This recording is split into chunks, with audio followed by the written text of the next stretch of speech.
The reboot no one has asked for. Shaq-Fu, a Legend Reborn, a game over 20 years in the making. The original Shaq-Fu was just a lackluster game, so my expectations were pretty low. To be honest, the main reason I was able to play it was because I got a free copy of it for buying the game NBA Playgrounds when it initially came out on the Switch.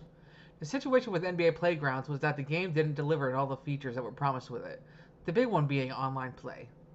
Giving a copy of this new Shaq-Fu game was Saber Interactive's way of making good / kind of an apology for a terrible launch of Playgrounds. After playing this, all I can say is, Saber, apology accepted. This game is way better than it deserves to be.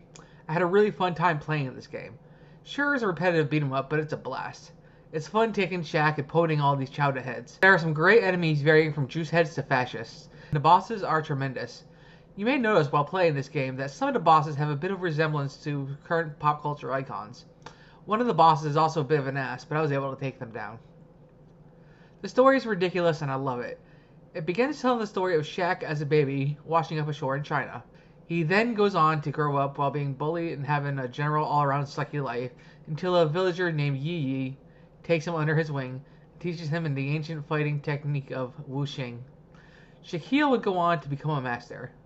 His adventure begins near the end of his training, and it's a full-on butt-kicking adventure that is spread out among 6 levels of awesomeness. The combat is basic, but it's super fun to play. Some of the combat pays homage to older games such as Teenage Mutant Ninja Turtles 4, Turtles in Time, when Shaq swings his size 22 foot and hurls the enemies to the front end of the screen. Throughout the game, there are also a couple of power-ups that superpower Shaq. I'm surprised how well optimized this game is. The game can just be swimming with enemies and I don't experience any choppiness or slowdown. Admittedly, I was really expecting this game to be a terrible mess. I was pleased to be proven wrong. This game is A-OK in my book. It's also a really funny game with loads of pop culture references and many references to the products Shaq hawks in real life. Warning: this game is not for you if you require everything to be super politically correct. I'm not one of those people, so I thoroughly enjoyed this game. The game is short, but I don't think the asking digital price of $20 is that bad. I can see myself playing through this again. It's fun just kicking butt as one of the greatest figures in the modern era. Get this game. It's awesome.